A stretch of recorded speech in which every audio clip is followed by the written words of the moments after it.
Αρκετά συχνά μας ενδιαφέρει να εξάγουμε από ένα site, όπως για παράδειγμα το IKEA, την μεγάλη εικόνα από αυτήν εδώ. Στο μενού δεν έχει την επιλογή αποθήκευση εικόνας. Ακόμα και να είχε, θα είχαμε δυνατότητα να κατεβάσουμε αυτήν εδώ πέρα την εικόνα. Θα δούμε τώρα πώς θα εξάγουμε την εικόνα που είναι εδώ.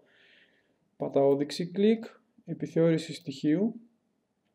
Ανοίγει ένα πολύ τρομακτικό πράγμα από δεξιά, στη δική μου περίπτωση, και όταν εγώ πηγαίνω στην περιοχή της εικόνας, βλέπουμε τι έχει γίνει MOV στη προηγουμένη περίπτωση. Εγώ εμπειρικά σας λέω ότι ανοίγουμε το παρακάτω κομματάκι, το παρακάτω όσοι ξέρουν το div class, εδώ δηλαδή ήταν το div class αυτό.